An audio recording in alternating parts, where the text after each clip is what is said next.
salamu kutoka Pemba. Wangapi mnawajua Pemba? Wanaokujua Pemba wanyoshe mkono. Nimeona mikono miwili, mitatu. Asante.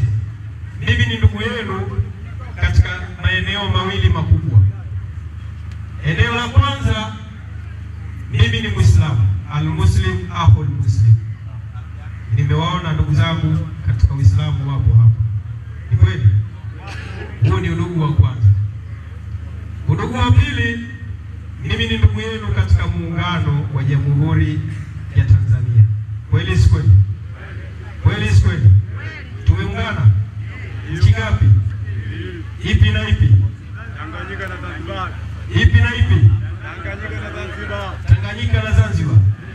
Na rais wa Tanganyika? Mnaogopa?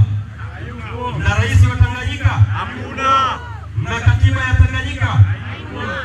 Mna wimbo wa taifa wa Tanganyika? Mna bunge la Tanganyika? Sisi Zanzibar yote hayo tuko nayo. Kweli si kweli?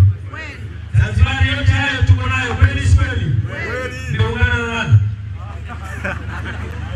Peoples. Sasa Chadema tumekuja hapa na tumekuja kwa lengo la kuambizana. Mtume sallallahu alaihi wasallam anasema kwamba muumini wa kweli ni yule ambaye anapenda jambo kwa ndugu yake lile ambalo analipenda katika nafsi yake. Kwa hiyo mimi muumini mwenzenu nimevuka maji, nimekuja kukupeni ujumbe wa salamu za Pemba. Pemba hakuna CCM. Pemba hakuna nini?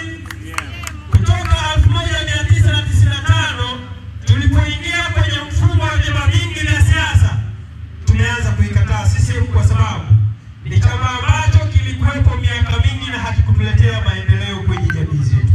Peoples. Sasa tulipoingia kwenye mfumo wa vyama vingi, tumechukulia zile principles za wafanya biashara. Wafanya biashara wana kawaida ya kwamba akiwa yuko peke yake mjini, yuko peke yake anauza vitu vya thamani, anauza bidhaa hapa, atakuwa anatusumbua kwa sababu anafungua duka muda ambao anataka. Uongo kweli? Uongo kweli? Kwa hiyo baada ya kuona hakuna mafanikio ya kisiasa katika taifa letu, tulipoingia kwenye mfumo wa vyama vingi, tumeona sisi tuikatae CCM mapema kwa sababu hawakutuletea maendeleo